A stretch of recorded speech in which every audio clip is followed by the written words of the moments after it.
Perhaps the starkest difference between our giants, our heroes, our great leaders, and those of the nations is that with our sages, the more you know, the closer you get to them, the more refined you discover that they are, the more their nobility of character shines forth.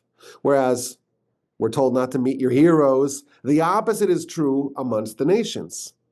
We've been graced with so many sages, people of true piety, with towering intellect, paired with saint-like humility and empathy and selflessness.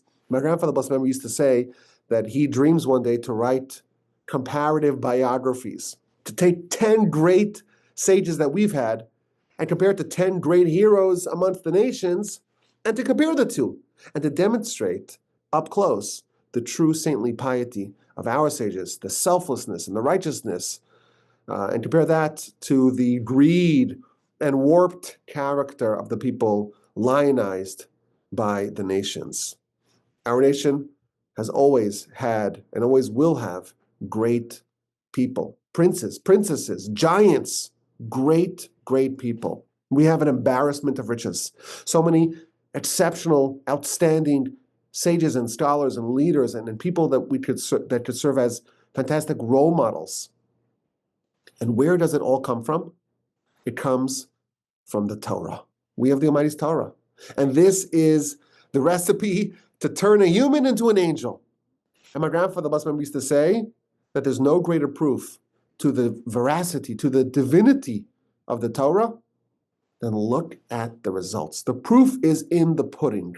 When you see how Torah transforms a person, elevates a person, makes them more refined, makes them more spiritual, you know for sure that the Torah is not man-made. Our sages tell us, whoever studies the Torah lishma for its intended purpose, they merit lots of things, and they become beloved in the eyes of God and beloved in the eyes of mankind. And everyone looks up to them and admires them, and they get clothed in humility, and they become righteous and pious and straight and trustworthy and upright. And it lists a whole long list of transformations that happen to someone who absorbs the power of Torah.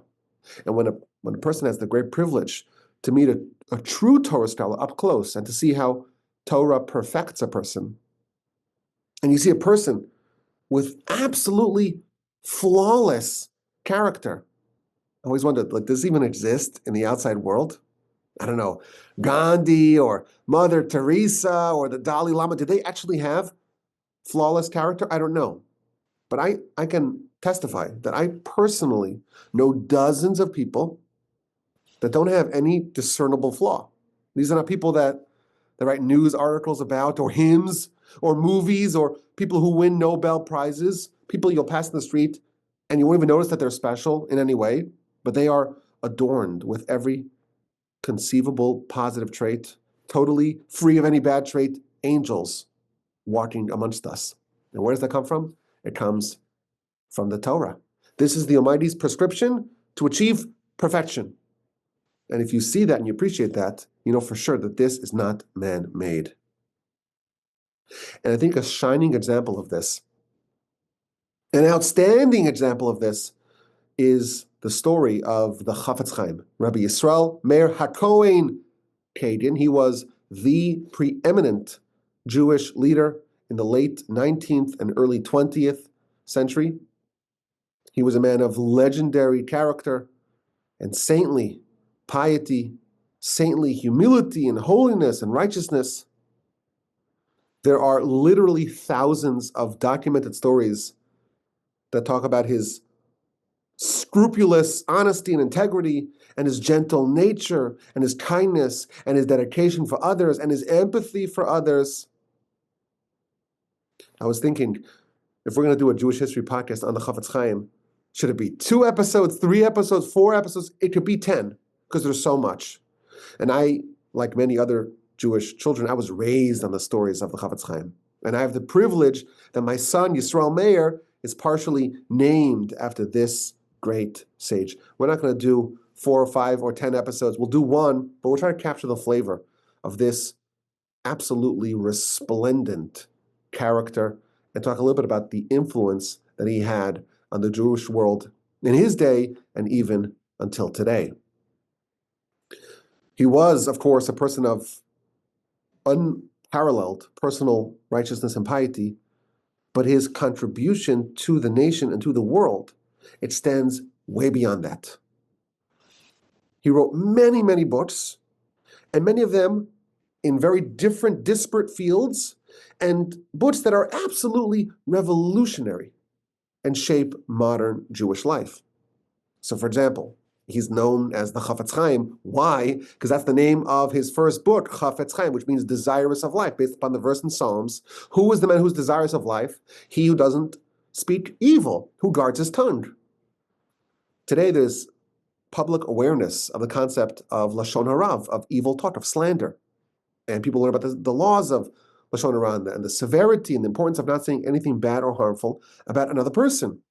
This is attributable to him because he raised the public awareness thanks to this book. We have another set of books, the Mishnah Brura. These are the authoritative works that clarify and explain and render rulings on all matters of practical halacha. And his standing is interesting because he didn't really hold an official rabbinic position. And nevertheless, his rulings are considered to be absolutely authoritative by the entirety of the nation. He was someone who was accepted by all, who was beloved by all, who was revered by all. Every group in the entire panoply of Jewish life looks up to him, reveres him, accepts his rulings. It's hard to imagine a Jew more beloved than the Chafetz Chaim, or a person whose influence is as impactful. So let's tell a story. The Chafetz Chaim was born in 1839. His father was a student of the great yeshiva in Volozhin. His father was a pious man, a learned man, but a shopkeeper. And his mother was actually his father's second wife. His father's first wife had passed away young, and his father actually married his sister-in-law. You can't marry two sisters in their lifetime. It's against the Torah law. But after the passing of one, should that happen tragically, you can marry their sister. He married the sister of his first wife, and that produced the Chafetz Chaim. And his mother was very righteous. And she was always crying and praying for her son that he should grow up to be righteous. Now, when he was 10, his father passed away at the age of 46. And his mother remarried someone whose name was Shimon from the town of Radin, which is going to be the home of the Chafetz Chaim eventually. Even though they lived a little bit in Vilna, they moved back to Radin. Now, young Yisrael Meir was a brilliant, prodigious, precocious child, and he committed himself to study with unusual intensity and diligence, but there was something really special about him, as we shall see. He got married at the ripe age of 16, which wasn't as unusual at the time as it is today. And who did he marry? So recall his father passed away, and his mother remarried someone named Shimon, and he came with a family of his own, and he was very desirous that his daughter, the stepsister of Chafetz Chaim, would marry this crown jewel of the Jewish people. And you think about what's happening over here. We have a young man who's perhaps the most desirable, eligible bachelor in all of Lithuania. He's a scholar destined to become one of the giants of the Jewish people.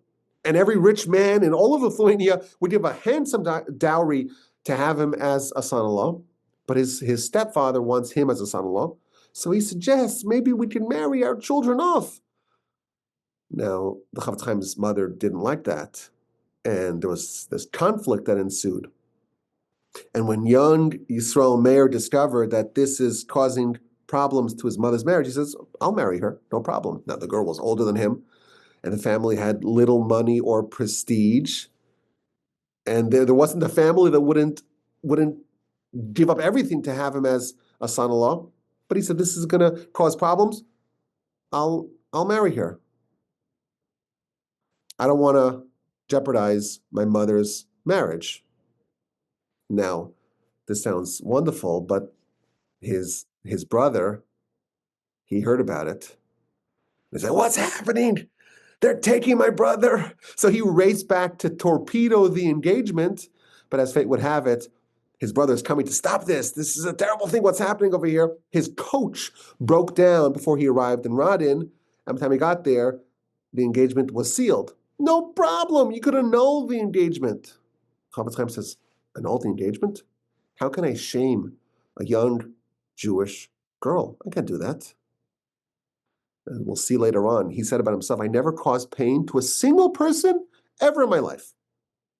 He had such gentleness of character. He's engaged. He's going to marry her. And indeed, they lived together for 45 years. Now, even though his father-in-law and his stepfather was not a wealthy man, he still promised a modest dowry of 300 rubles. So at least the young scholar can concentrate on his studies.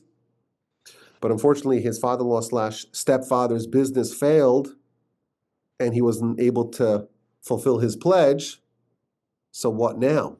How will this young family support itself? So we have a great scholar, even as a very young man. It's quite natural. Let him go into the rabbinate. But he adamantly refused. He was eminently qualified, and many towns would clamor to have him as their rabbi, but he refused. And his mother tried to convince him, and his father-in-law / stepfather tried to convince him, and his wife, but his aversion to the rabbinate was ironclad. And I was trying to figure out why. It's natural. You have a great sage, be the rabbi of the town. It's a good, decent living. So everyone's trying to figure this out, and some have suggested that he shunned all forms of honor. Others suggested that maybe he wanted to maintain this posture of being like a simple Jew. He always resisted any trappings of any pretensions of being anything other than a simple Jew. Maybe in his humility he felt unqualified. And some have speculated a town rabbi has to get involved in all sorts of squabbles and conflicts in the community, and that would force him to hear lashon hara, to hear evil talk and slander. And he made it his mission to never, ever, ever do that. And we'll see more about that in just a little bit. Regardless, he didn't hit the job. And even when he opened the yeshiva, he was like the unofficial head of the yeshiva. And there was a very brief stint where he was the rabbi in his hometown of Radin, but for the duration of his life, and he lived a very long life, he had no official rabbinic position. And maybe it's always like the case like that. When someone's not tethered to a specific post or a specific community or local responsibility or faction, the impact that they can have on the nation is actually greater. So if he's not going to be a rabbi and he won't be supported by his father-in-law, what to do? He refused any handouts. He didn't want to benefit from a penny, from a kopek that he did not earn. So he served as a tutor, and his wife opened up a dry goods store. So he would study all day, and he would come help his wife in the store on market days. And he was also the bookkeeper. There's lots and lots of stories about what happened in this little shop. So one thing he always made sure to do, to make sure that the weights and measures were 100% accurate. Because if you chip off, you sell 100 pounds or 10 pounds of a good, it better be 10 pounds or else you're stealing. So he was very, very fastidious about that. And he was known and renowned for his scrupulous integrity. So everyone wanted to come to his shop. And he said, it's not fair. There's other shops here. We're taking away business from other shops. So he told his wife, we're going to close early. We'll close and let everyone else have the business. But everyone still came early. So he said, we're closing the front door. Business has to come in from the back. And then when customers would come to his store, he would say, there's another store and their merchandise is of better quality. And it's better to go shop there, to try to encourage people to go to his competitors. And his customers were Jews and non-Jews alike. And one story tells that on one market day, there was a non-Jewish customer who bought a piece of fish, but left it there in the store. And he didn't know which non-Jewish client bought the fish and didn't take it. He tried to ascertain who it was. He couldn't find out who he was. So when there was another market day, every single non-Jewish client that came in, he said, well, maybe this is the guy, gave him another fish. And again, the stories of his integrity are angelic. We can imagine, like, this is a human like us? Can't be. There's lots of stories about him where he would travel, because when he wrote his books, he made his living off selling his books. So he's always traveling on trains and on wagons and all sorts of fantastic stories that come from those travels. And he was always dressed like a simple Jew. And it wasn't like he was, on the internet where everyone knew what he looked like. Even today, like, he didn't have his picture taken. So the famous picture of the Chafetz Chaim is actually the town butcher, allegedly. So once he's riding on a wagon, and the driver started playing games with him. They stepped out of the wagon to go for a little rest.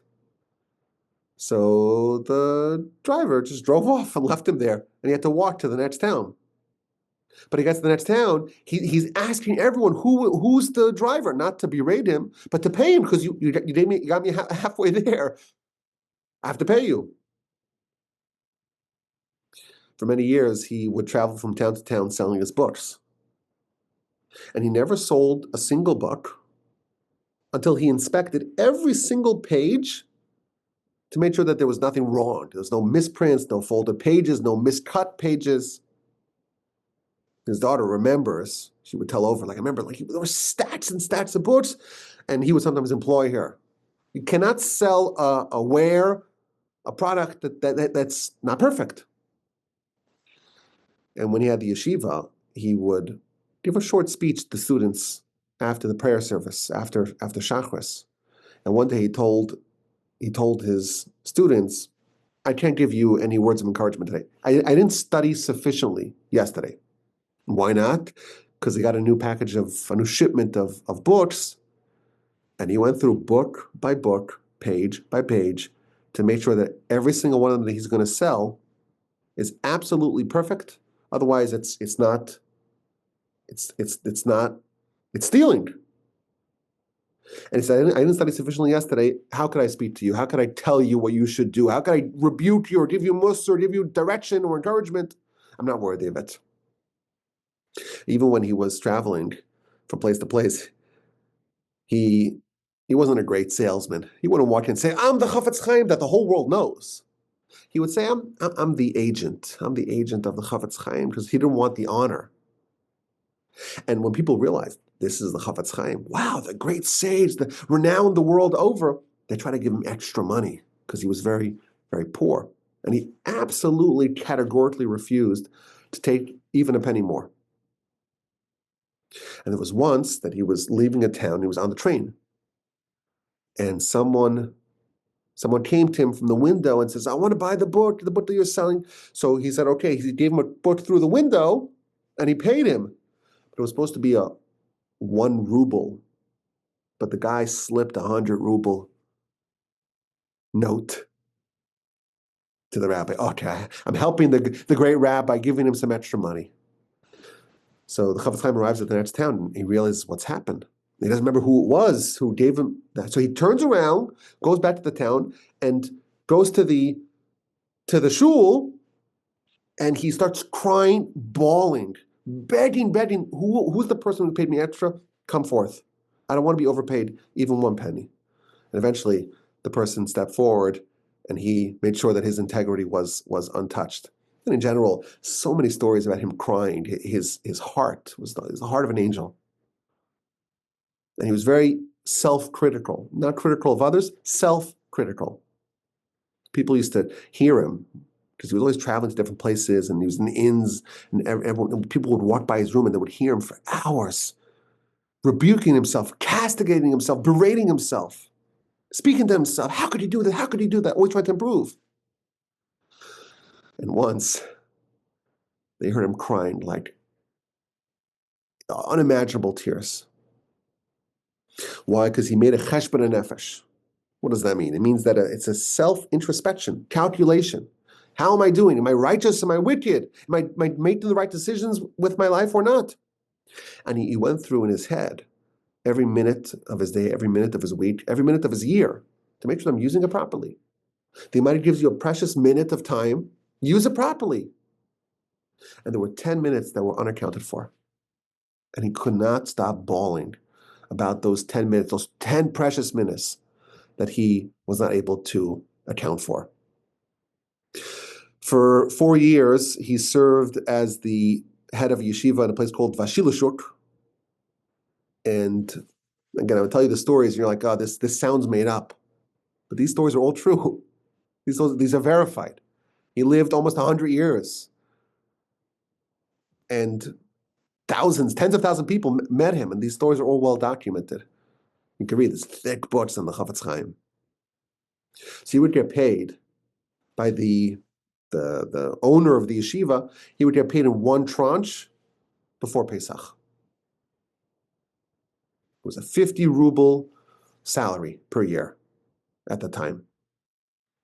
And it was Pesach 1 year, and he gets a lump sum. This is your money for the whole year. And as he's about to travel, he learns about a local bride in this town. She's a bride, but she's an orphan.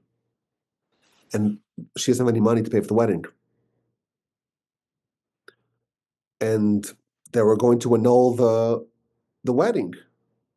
So the great rabbi who just received his yearly pay finds the bride and gives her all of his money. And he had to borrow money to get home for Pesach. That's the level of righteousness and kindness and generosity and charity that we're dealing with. Once later on in his life, he was on a train and he had a significant amount of money and he was robbed. Someone robbed him. And there's a few different versions of the story. The man grabs his bag, steals all his money, and runs off the train. So the great rabbi chases him, and he's screaming at him, it's hefker, it's hefker, it's hefker. Now, what does hefker mean? Hefker means it's a halachic state of ownerlessness. He doesn't want another Jew to be guilty of stealing. So they say, I don't own it, I don't own it, it's not mine, you took it from hefker, you took it from ownerless, you're not going to suffer on my behalf. There's another version of this story that a fellow passenger sees this, this, even if you don't know who it is, he sees a special looking Jew, and someone grabs his bag, you chase after them. And the Chafetz Chaim says, don't chase him. Who knows? Maybe he needs to marry off his daughter. Maybe this is a dowry. I want him to have it. He spent 4 years in that yeshiva, and he returned in 1869 to Radin, to his hometown, and he founded the yeshiva, which eventually became known as Yeshivas Chafetz Chaim, named after, of course, the book and kind of the name, the eponymous name that he was known the world over with. Now, this is not really a modern yeshiva the way we think of it. It's much more informal. They would study in the local base medrash, local house of scholarship, and the students would eat in local homes. So they studied in local shul and eat in local homes, and the conditions were very austere. But eventually the yeshiva grew, and it was time to build a more proper building for this yeshiva. So what did they do? They did a fundraiser. Things haven't really changed. And they start to raise money for the yeshiva. And it's going very slowly. I wonder what that's like. Now, near this town of Radin, there was a small little village. And there was a Jew there who was fairly wealthy, a man of means, but someone who was childless. So he comes to Radin to meet the Chafetz Chaim, and he says to him, listen, I don't have any children, I have some money.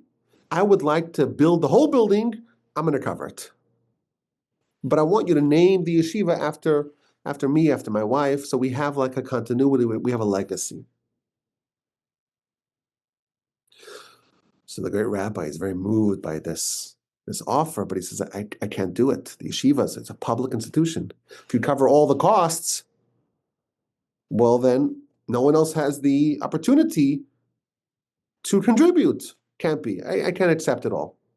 So this man goes back to his hometown, and sometime later he finds out that the fundraiser is just not moving. They're picking up like pennies, and it's just going too slowly. So he comes back and he says, I demand to pay for the whole building. And he says, and if you're not willing to accept that, I'm going to take you to court, to a rabbinic court, to Beis Din. And they travel to Vilna, to the great Reb Chaim Ozer Grodzinski, and they each make their case. This man says, I would like to pay for the whole building. And yeah, if people will contribute, that's great, but it's happening too slowly. And the Chafetz Chaim says, well, it's a public institution, and I don't want to withhold the opportunity for the masses to contribute. So the great rabbi, the arbiter, he says, we're going to make a compromise here. We're going to take one wall of the building, and this will be yours. This will be sponsored by you and your wife, and the rest of the walls will be from everyone else. That's the resolution. Everyone's very happy, and they start heading back towards Radin. And this donor comes to the Chafetz Chaim and says, I want a blessing. So he gave him a blessing. He says, my blessing to you is, as long as I'm alive, you're alive. And the Chafetz Chaim lived deep into his 90s, which was not usual at the time, not very common. And this other person, who was also really old, he outlasted the Chafetz Chaim. And indeed, a few days after Chafetz Chaim passed away, he passed away in fulfillment of this blessing. So the Chafetz Chaim has a yeshiva, and he would travel to raise funds for this yeshiva. Lots of travels in his story. And even though the yeshiva had some very notable faculty members, for example, Naftali Trupp, which is a name that you might not recognize, but anyone that had the great privilege of spending time in yeshiva, no, this is one of the great giants of the Torah world before the war. The great Rabbi Yerucham Levovitz was the spiritual dean of the yeshiva. And some of the very famous students went on to found yeshivas of their own. So, for example, Rabbi David Leibowitz, who founded the Chafetz Chaim Yeshiva in the United States, and Rabbi Chatzkel Sarna, who was the head of the yeshiva in Hebron, and so on. Even though the Chafetz Chaim's yeshiva was very successful, his impact on world Jewry was largely due to his other activities, and most specifically to the revolutionary books that he wrote and the critical initiatives that he spearheaded. The first book that he published was the eponymously titled Chafetz Chaim, The Laws of Lashon Hara, of Evil Talk. The verse tells us in Psalms chapter 34, who is the man who is desirous of life? Nitzar Lashon Chameira, guard your tongue from evil and your lips from speaking deceit. This is a book to live life. You desire life? Follow this prescription. Now, something very interesting about the style of writing of Chafetz Chaim is that this was written for the layman. In almost all of his books, you could say, it's a fascinating study because he wrote so many books and so many diverse books on such different topics, and it's hard to find like a common theme. But all the things that he sensed that the nation needed, he would invest on helping them where they're at.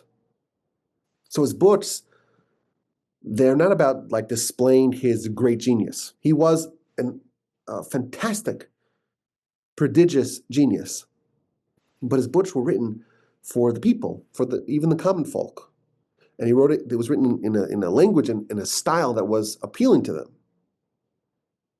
And many of his books, again, there's lots of them, many of the books are written in ways that really speak to you. Even today, you read the books, it's like you're so motivated to say, I take the lesson to heart and I'm going to implement it. He collects all the sources from all over the Talmud and different Talmuds and all the Midrash and all the sources and lays it out. And then he also speaks often, very often, with parables. He had a way of couching powerful teachings in a way that resonated with the common folk. And there's lots of famous parables. There's probably, you can fit a whole book with the parables of the Chafetz Chaim. A famous one about Mendel the baker. There was this baker, and the baker would always complain that people would come to his store and look at the loaves of bread. No, this one's a little bit too moist, and this one's too overdone, and this one, and everyone's complaining about the bread. And then war happened, and people came and they dove to try to take any bit of bread. What's the difference? When there's a war, we don't look at the precise. We're not so picky. When there's a spiritual war, and you're being attacked spiritually, the Almighty is very happy with any mitzvah that you do. You may think, it used to be when things are calm and in peacetime, you could say, well, this person, maybe they're not so righteous, it's not so perfect, there's this flaw and that flaw. No, it's wartime now. Whatever we do is cherished and beloved by God. There's a very famous essay that he wrote where he looked at all the inventions, the phonograph and the telephone and the radio and the camera. And he said, these are all, the Almighty gives humanity the ability to invent these technologies because he wants us to have a visualization of spiritual realities. We think we say things and there's no way to record it. Doesn't matter. It's not imprinted anywhere. It's just words that just fly out and disappear. No, there's the phonograph, the telephone. You can record it and play it later. That's to teach us that our words are recorded and they're played later. And our actions are there's a camera watching us and measuring our every action. The radio was invented. Why? So, of course, we could add that the internet and television, all that. The telegram. He would talk about the telegram. Telegram, you pay for every letter. So you have to think, what am I going to say? I'm going to say the shortest amount of words, so it's cheaper. That's how you have to be with your speech. Make sure you don't say one extra word, and you don't say one word needlessly. Again, lots of famous stories. I'll tell you another famous one here. He told over to his students, he said that I woke up and the Yetzer Hara says, you're so old. How could you possibly get up? It's so cold outside. You're going to go to shul to daven, to pray. Go back to sleep. So he told his Yetzer Hara, says, you are even older than me, and you got up even before me. So I can certainly get up now. There's the famous analogy of the woman or the girl selling apples. And some ruffian comes and knocks out the apples, and they start falling down. She starts crying. And all the people are grabbing apples, stealing apples from her. And someone comes to her and says, why don't you also grab some apples? Don't just sit around and cry. People are praying.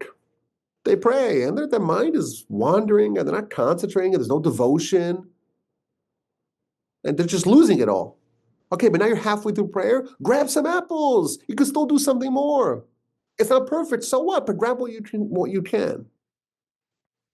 These are some of the very famous teachings that he taught.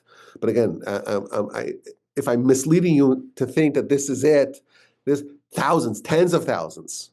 We have books that are anthologies. I have books, anthologies of his writing, thick books, and very, very powerful and fundamental books. And what's also interesting about it, this is true with his speeches and his writings and his whole persona, it's scaled very nicely. You could have a simple person, a lay person, who could read it and understand it. But the simplicity is actually masking tremendous depth and greatness. When he would speak at a rabbinic conference, there's a very famous conference in 1923 that he traveled to Vienna, to the rabbinic conference, and all the great Torah giants of the world were there, and everyone was craning their ear and their neck to hear what he had to say. And the great people, they understood the profundity of what he was trying to say. But even the simpletons, he spoke to them as well. In his writings, he would hire lay people to be editors. And he would ask regular people, did this make sense to you? He didn't want it to be scholarly and monographs that are limited to the more scholastically inclined. You would spend a lot of effort to make sure, certainly in his halachic writings, that it's clear, it's concise, it's sharp, it's to the point.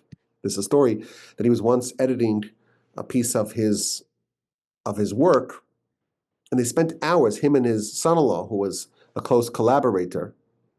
They were dealing with a very difficult subject, and he had to write down the halacha, but in a way that was simple and clear and concise.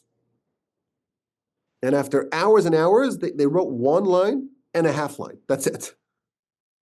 And every word was perfect. Was perfectly filtered, the right word, measured. And his son-in-law told him, he said, do you think anyone will ever appreciate just how much work and effort we put into this line? So he told him a story. It was a classic Chafetz Chaim sort of story. It says there was once a young man and his son. They were traveling. They were sent by the Tsar to go to Siberia to go work on the infrastructure of Siberia, to make roads and dig ditches in Siberia. And they're working and they're working and they're working. And there's no one around. Hundreds of miles. It's barren land. And the son tells the father, we're working so hard to make these streets and to make it paved, to make it nice. Will anyone ever appreciate it? And the father says, we have the Tsar, the holy Tsar, the great Tsar. That's what we do it for. Same thing. We're doing this for Hashem. We're doing this for the Almighty. That's what we're doing for. And how privileged are we to do it for that cause? And whether or not people enjoy it and realize what went into it, that's not our calculation. But it is indeed true that his books are accepted universally and revered and studied universally.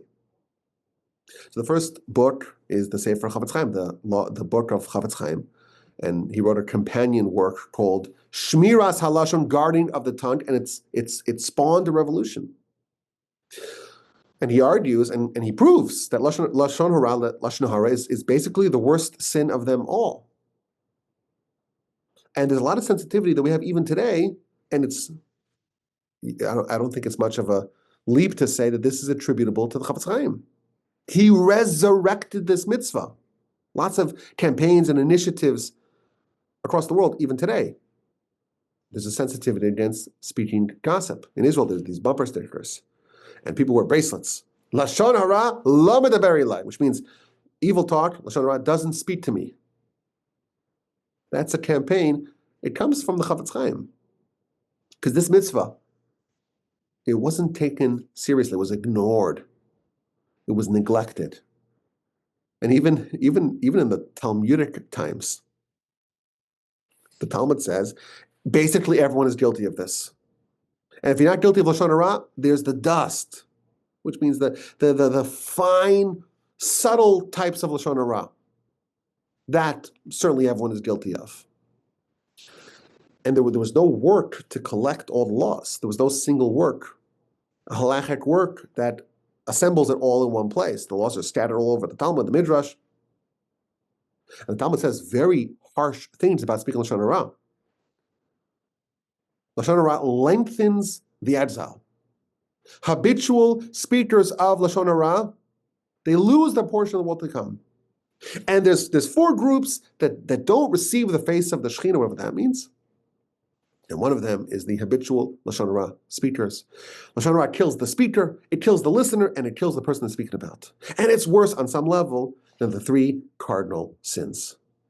The Chafetz Chaim assembles all the sources and speaks about the importance of it and urges the fulfillment of this mitzvah. And he tells us there's 17 different prohibitions and 31 and 14 for a total of 31 positive mitzvahs that a person violates when they speak one word of Lashon hara.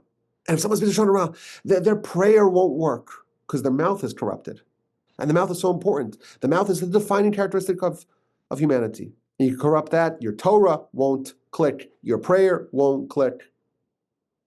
He really persuades you in a systematic and authoritative way to learn the laws and to make sure you don't speak any words that are slanderous or that are evil. But of course, there has to be laws for when it's appropriate to speak evil talk. What are the parameters of acceptable Lashon hara? It has to be beneficial.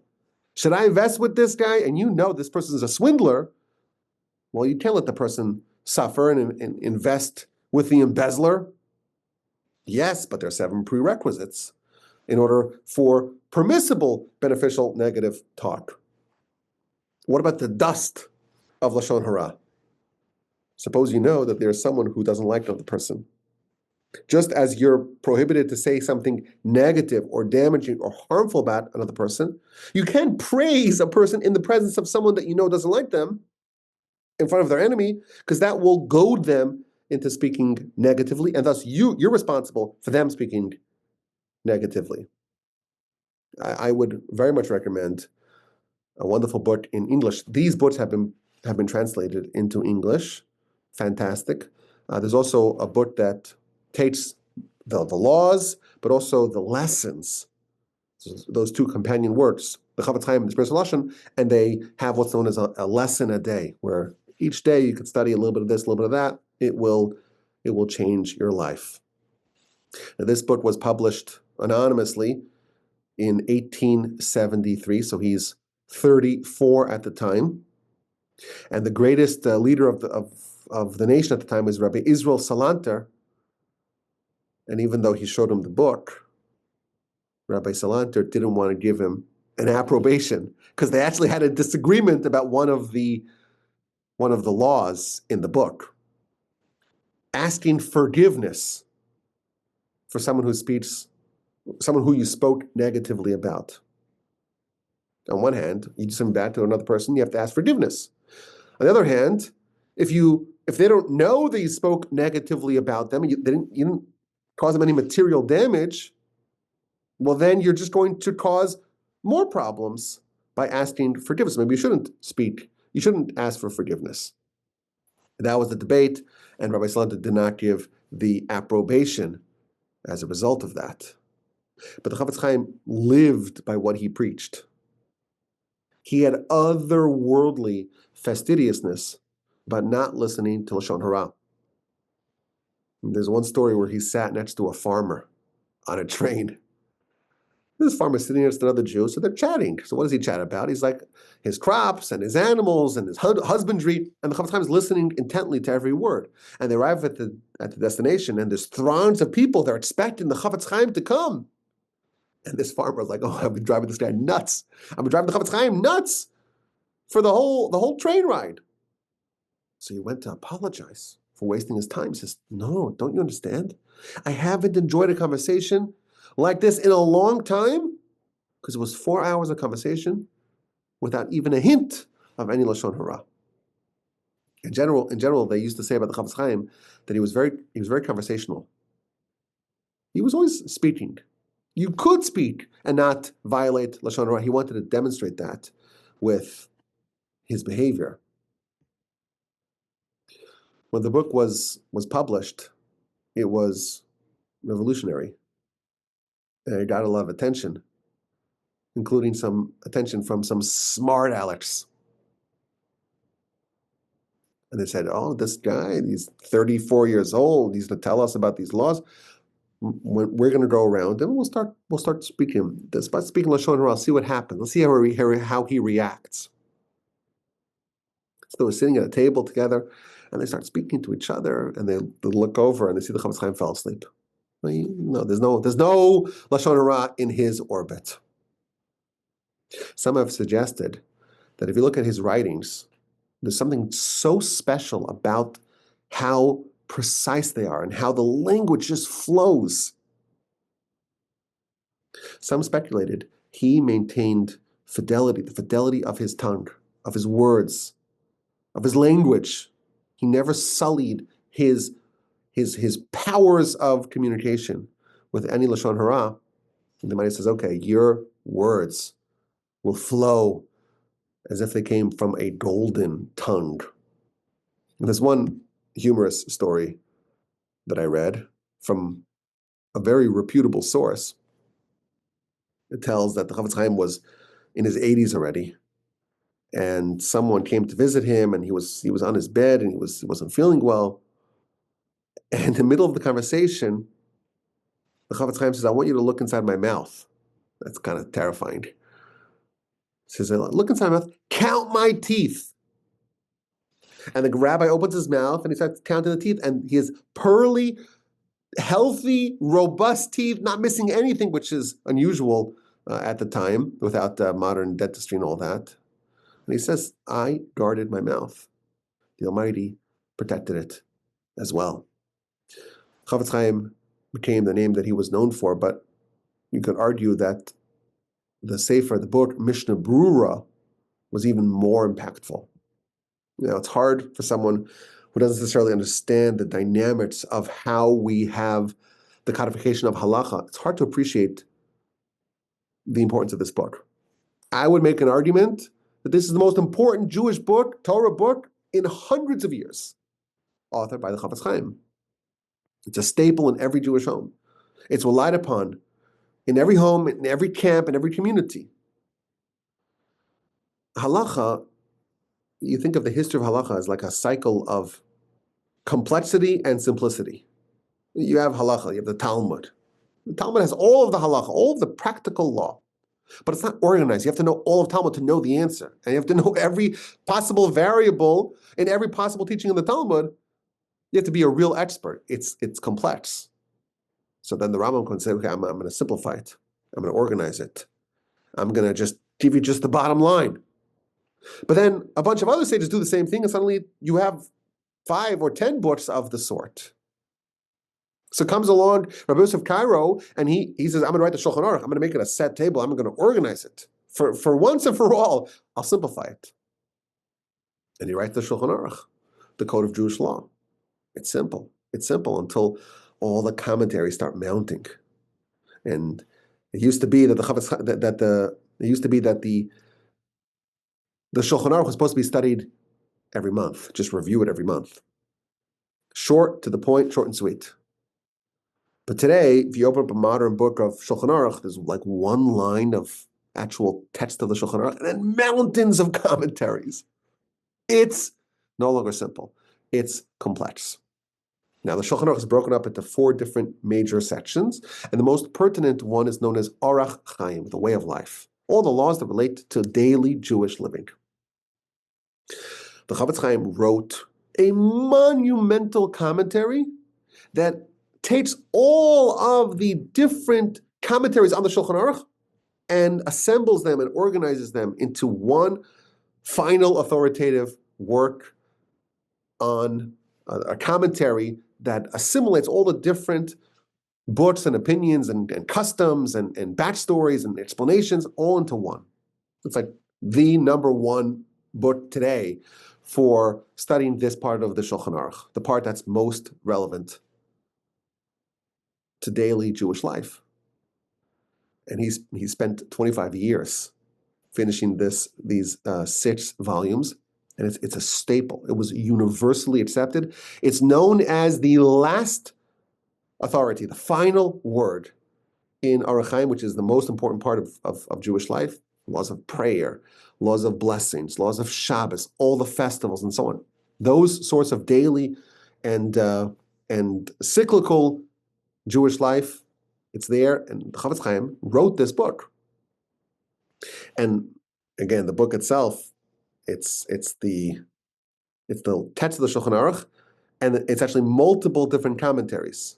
You have what's known as the Mishnah Brura, which means the clear delineation of the law, and then you have the more advanced, in-depth Bir Halacha, and so on, other different accompanying parts that he all wrote. And again, today this is known as the last word, the most universally accepted word of halacha across many, many, and really all Jewish communities. Now, there's a lot of stories about the writing of the Mishnah Brura, of this work of halacha, and it was a particularly difficult time in his life, and he was suffering from grinding poverty, and he would buy yesterday's bread on credit from the local baker, and all sorts of calamities happened.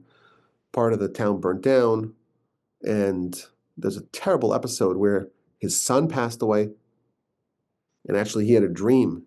As he's publishing the book, volume 3, he has a dream that a Torah scroll falls on the floor.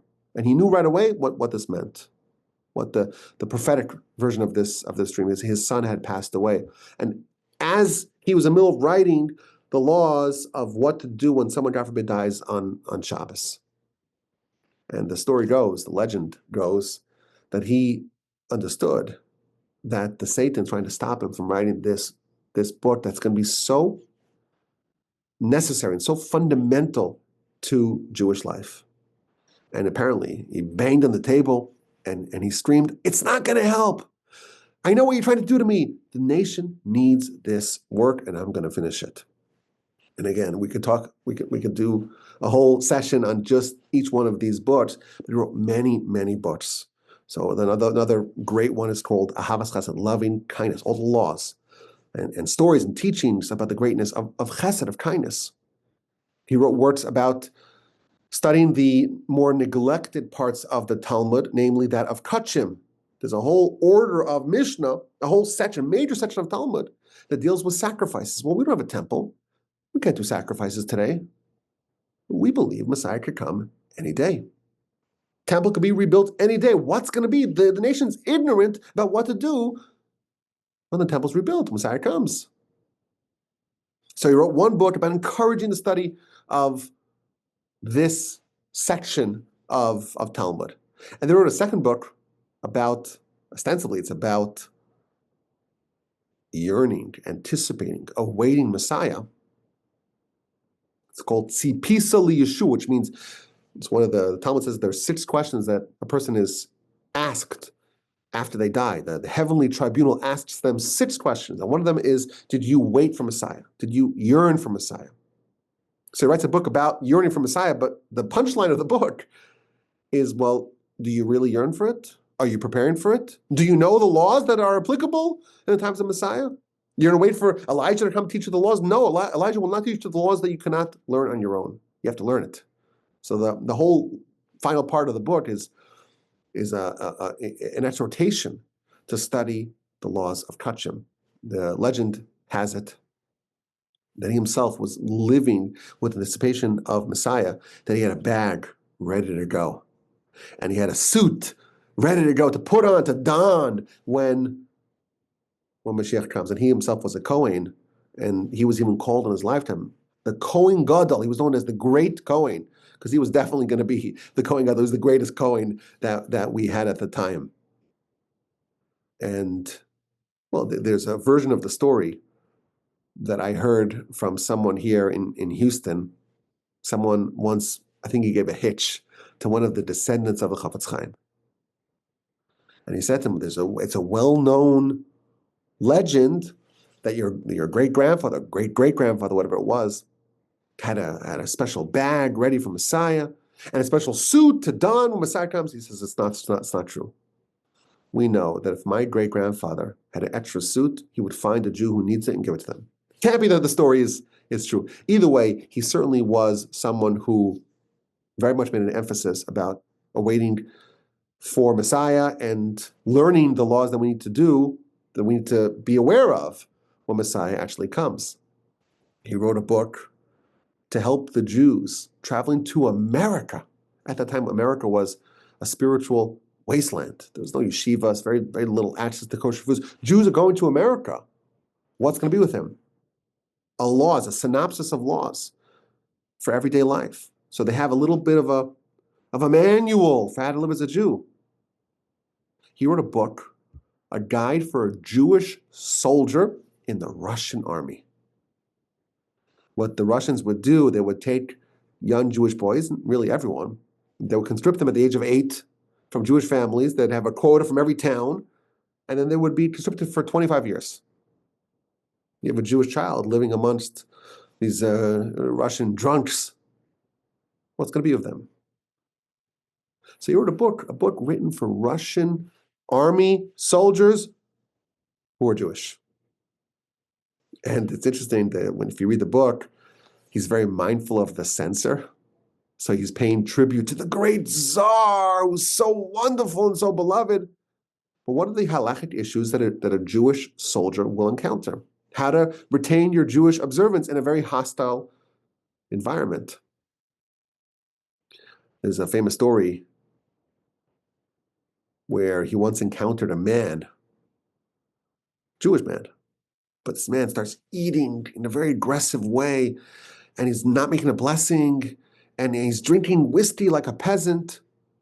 So the Chafetz Chaim sees him and gently tries to rebuke him to behave more properly. And the innkeeper that was there says, no.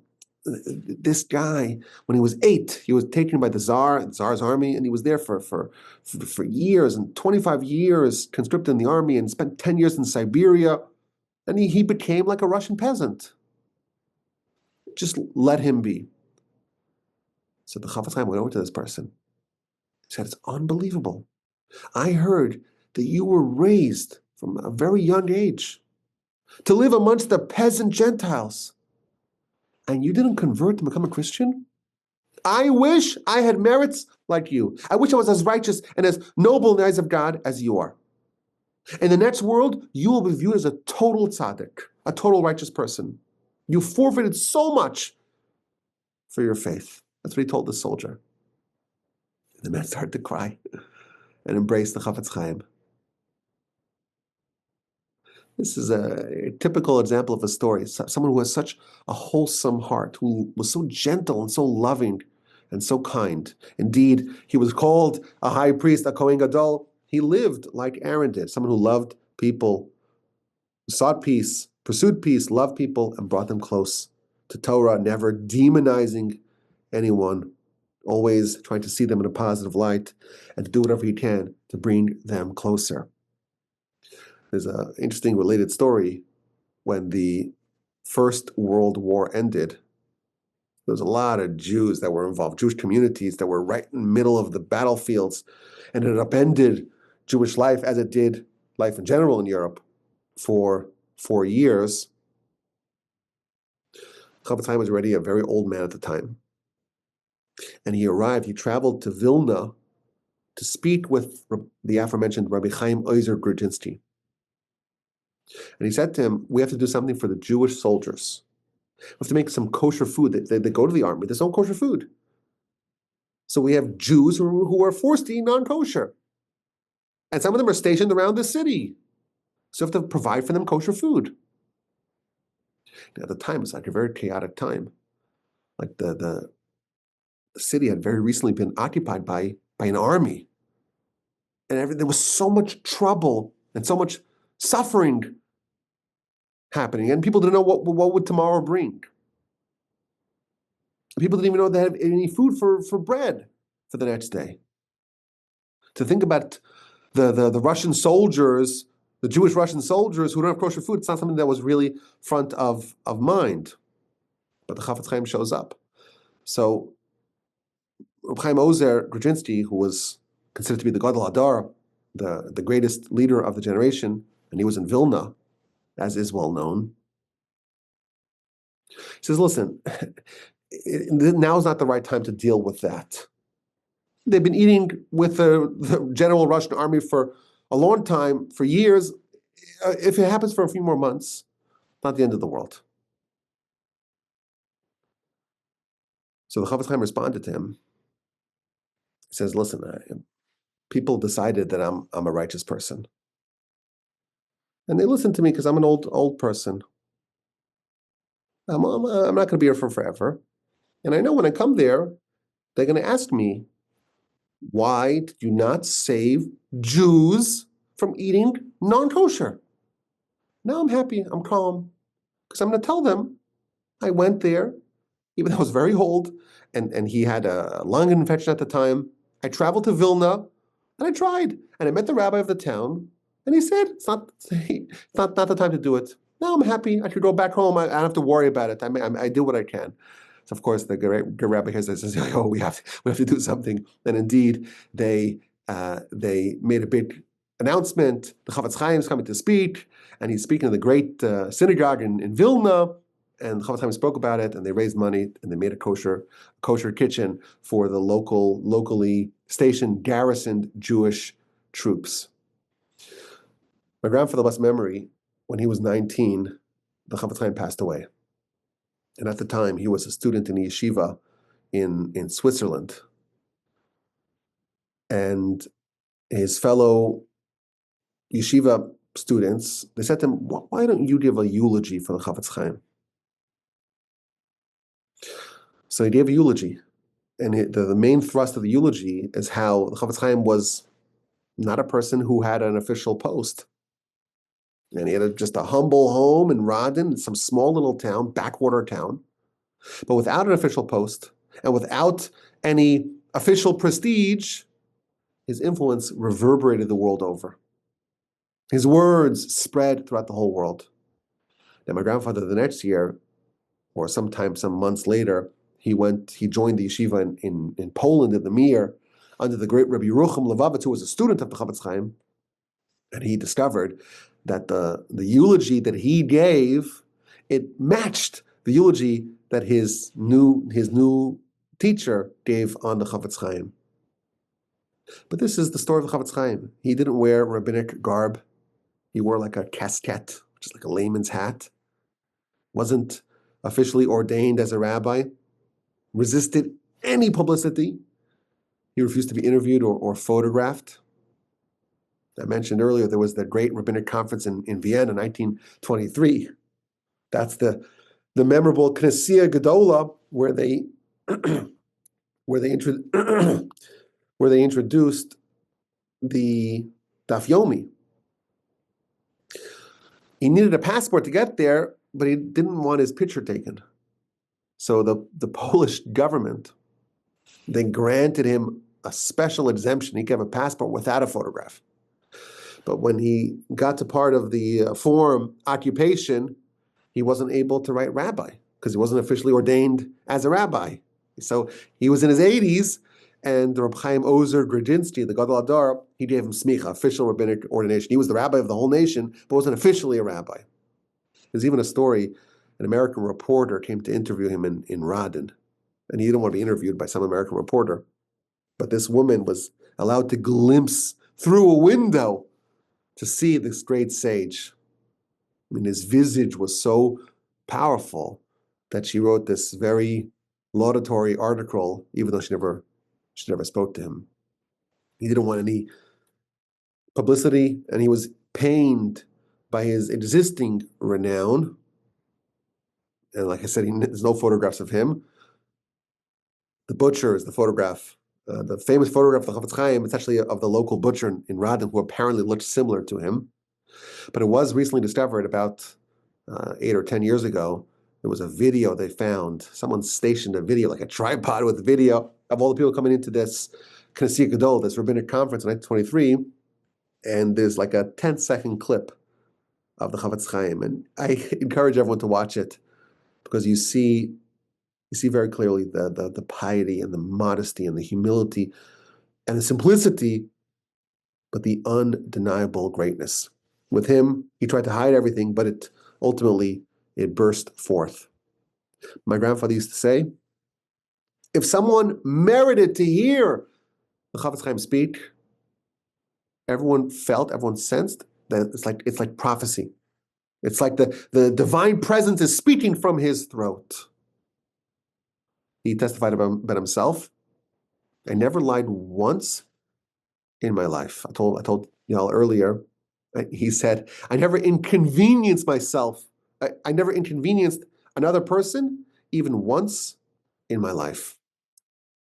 There was once a time he was very old already, and Radin was not known for its infrastructure, and it was like after a rainy season, so it was like the place was full of mud. You couldn't walk on the streets, and the streets weren't paved, and it was full of mud. So what they did is they took like a plank of wood, and people would walk on that one little plank of wood to not sink into the mud. So the Chafetz Chaim was walking on this plank of wood, and then there's an officer in the Polish army walking in the opposite direction. So right away, the Chafetz Chaim jumps off to the side to let the guy pass. And the young officer sees this old rabbi, must be in his 90s, barely 5 feet, not even 5 feet. And he says, you're an older person. I'll move to the side so you could go through. The Chafetz Chaim told him, I never in my life pushed away or inconvenienced any person. I'm not going to start now. I'm not going to start now. Someone with a heart, angelic. If someone else suffered, he suffered. Any pain that someone else experienced hurt him as well. During World War I, his life was chaotic. The yeshiva was split into two. He refused to sleep on a bed for the duration of the war. When my brothers and sisters are suffering, I'm not going to live a life of luxury. Everyone else's problems were his problems. At the end of his life, he decided to go to Israel. He sensed that redemption was imminent. They tried to stop him, so he can't leave. A father cannot abandon his children. They made a whole conference. We have to keep the Chafetz Chaim here. And everyone pleaded with him. And his wife took ill, and he became ill, and all sorts of blockages stopped his arrival to Israel. Some have speculated that who knows what would have happened if the Chafetz Chaim actually made it there, and how maybe history would have been different. At the very end of Prophets, in the book of Malachi, Scripture offers a stunning depiction of a Kohen, of a priest with whom God made a covenant. And you read a description that's so superlative, describing a man of such otherworldly greatness. The only proper comparison is to that of an angel. This is from the Haftorah of Parshas Toldos. It says, the ruling of true Torah were in his mouth, and corruption was not found in his lips. He served God with complete fidelity and brought many back from sin. For the lips of the Kohen guard knowledge, and Torah they will seek from his mouth, for he is like an angel of God. Who is this amazing, angelic, noble, pious Kohen? So wonderful, so righteous, so elevated. The ancient sources in the Midrash point to the first Kohen, Moshe's older brother, the first high priest of our people, Aaron, and his son and his grandsons, as fitting this lofty description. I'm certain, that had the codifiers of the Midrash, had they seen the Chafetz Chaim, lived in modern times, passed away in 1933, had they met Rabbi Yisrael Meir HaKohen, the Kohen, Kagan, they would have agreed that this verse is an apt description of him as well. My grandfather, Allah bless his memory, used to say that if the nations, if they had a personality, a persona, as great as Maimonides, as great as the Rambam, they would immediately deify him.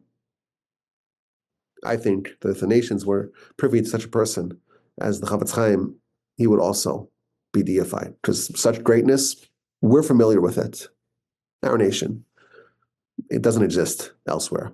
And what can we say? How fortunate are we to have the Almighty's Holy Torah and to see how it can transform people into veritable angels.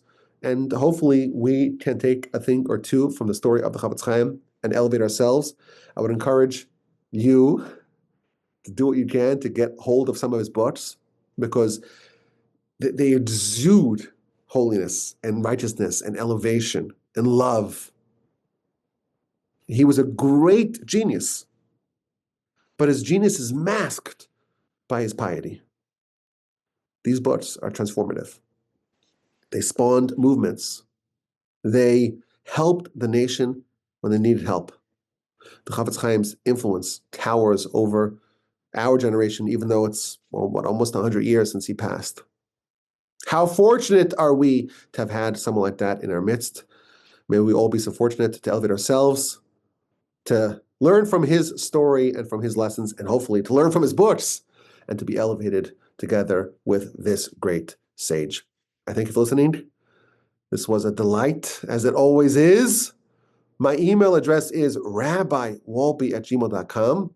If you would like to support the annual Torch fundraiser that's happening right now at givetorch.org, I look forward to your questions, your comments, and your feedback.